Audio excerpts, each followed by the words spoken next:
What's going on? What's going on, guys? Just wanted to hop on and chat quickly about just my thought for today, and just encourage you guys on your journey. One thing I've learned in business and in life, just in general, is that your dream's going to require risk. It's going to require for you. It's going to require for you to take risk, and your risk tolerance, or how comfortable you are with taking risk, is really going to determine how far you go. And so, if you have a risk, if you have a risk aversion, that's going to affect your life in a big way. And so today I just want to talk about why that risk is required, and how you kind of set yourself apart from everyone else by taking risk. Okay. And so when it comes to living your vision or living your dream, most people aren't doing that. So I'm going to start off with that thought. People aren't living their dreams. The majority of people aren't living their dream, and they aren't living what they feel like they're meant to do. Okay. They aren't serving their purpose every single day. And that's a sad truth in life. And that's one of the truths that's one of the reasons why I do the work that I do, is because I see this and I recognize that. And it's painful for me when I see someone that's not living their dream, that feels like it's not really a possibility for them, that feels like it's not realistic for them. And I think a lot of that language in somebody's head is there because they feel like the risks are too great. They feel like the risks are too great for them to take to live their dream. And so the way you see risk is very, very important.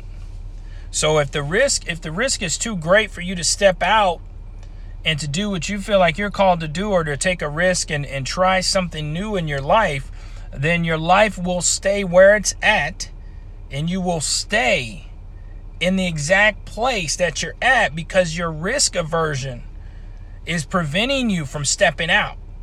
Okay. And so I talk a lot about persistence. I talk a lot about pushing towards your dream, but that persistence, all in all, is rooted in faith, and it's rooted in an idea that you have to be comfortable with risk. So, we were all taught kind of diversify, minimize your risk as much as you can.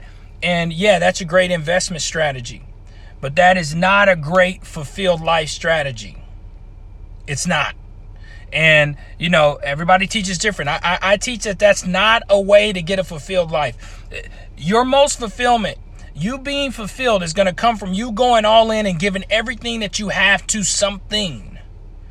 And when you have a vision or you have a dream, quite frankly, it's going to be required that you give it all. It's going to be required that you stick your neck out. It's going to be required that you do everything that you have to live that dream. Because if you look around, people aren't living their dream, and you say, why? Most of them aren't. It's because they're not tolerant of the risk that's required. So the way you differentiate yourself is you take risk, right? And then you make things a necessity for them to happen. Now, this is very different than it would be nice if it happens, right? Or it would be cool if it happens. Or I'm going to go toward this is a goal, but it's not a necessity. Your dream has to be a necessity. There has to be urgency. It has to happen. That's how you have to view it in your mind. Now, listen to a guy called Tony Robbins. He talks about turning your shoulds into must. When you're able to turn what you should do into what you must do, that's when you're ready to actually live that vision. That's when you get the prize of living your vision for a living, or living your goal in life. Is when you're able to say, oh, okay, I'm all in, right? I'm going to take this risk. Okay, so here's what I want you guys to take away from what I'm talking about. If risk is something that's in front of you, you have to understand to live your dream, you're going to have to overcome that risk. So either you have a conversation with yourself and say, okay, I'm going to be comfortable with staying where I'm at, knowing good and well that I'm not willing to take the risk that's required to live my vision. So you can have that conversation with yourself and be, okay, I'm staying where I'm at because I'm not willing to take the risk that's required. Okay, cool. If you want to make that decision for your life, that's okay. The other flip side is, okay, I want to live my dream. I want to create in the world what I feel like I'm meant to do. I want to live my purpose every single day. Okay, I see that I'm afraid of X, Y, Z. I see that this risk is out of my comfort zone. How do I make that risk in my comfort zone? Like, that's the thought process.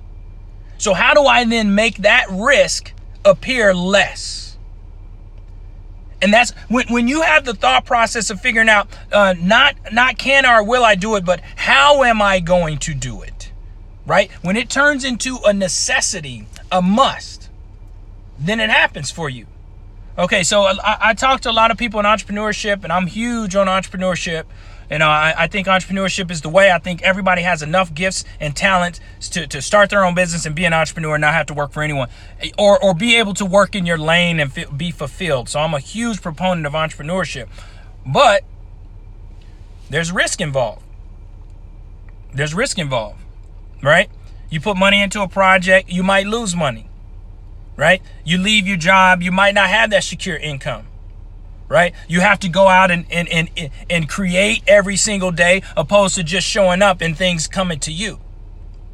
Right? So it's big difference, right? But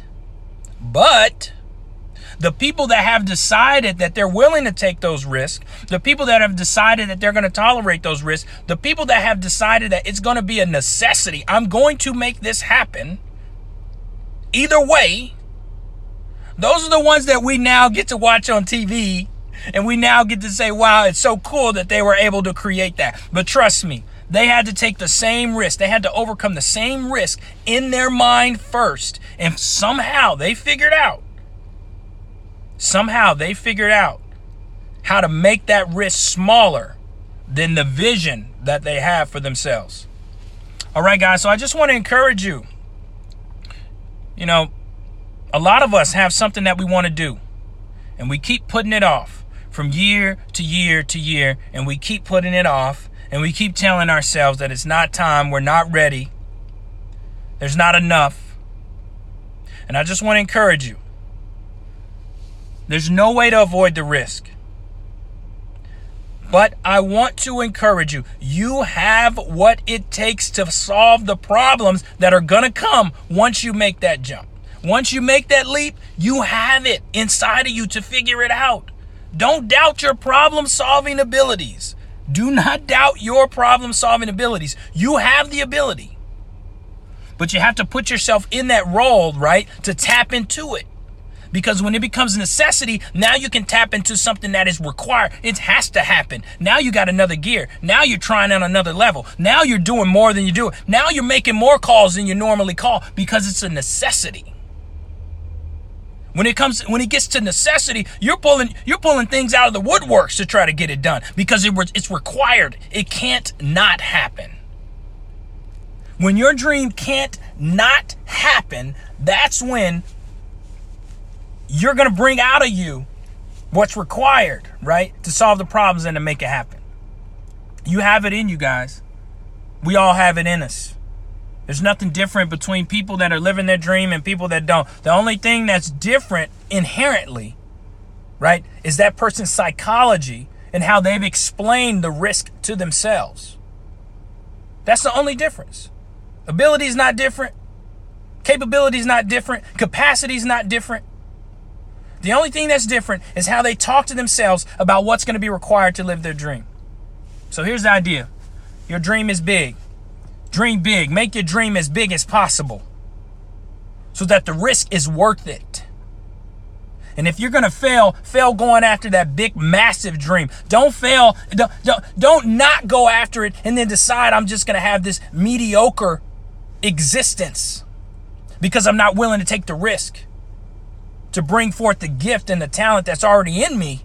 But I'm not willing to double down on my gift. I'm not willing to double down on my talent because I don't believe that it's enough to make it happen. All right, guys. I just want to encourage you got what it takes. I'm telling you. I know it. I know you got what it takes. I just want to convince you guys that you have what it takes as well. So risks are coming. There's no way to get around the risk. Take the risk. Stick your neck out. right? And then once you do that and you overcome that and you see what was possible for you, then you can turn around and encourage someone else to take the risk for themselves. All right, guys. God bless. Godspeed. Let me see. Hold on. I got a question. Advice for pre-meds. Alan, I would say, the most important thing is to keep that vision. To keep that vision and not give up. That's the most important thing. If pre-med is the way you want to go, if medical school is the way you want to go, right? It's challenging, right? And it's competitive. But at the end of the day, if you do not give up, if you keep pushing, if you keep improving, you will make it for yourself. A lot of people know my story. It took me 5 years to get into medical school. I had to apply over 500 times. I don't just make those numbers up. That's my life. So for me, the best advice I can give you from my experience is not giving up. Do not put a timeline on that dream. Do not say I have to get into it this year. Say I'm going to get into medical school. And it's only a matter of time. That's the best advice I can give you when it comes to pre-med. God bless, Godspeed, guys. Keep pressing. Let me know if you like this content, and we'll catch you next time. Later.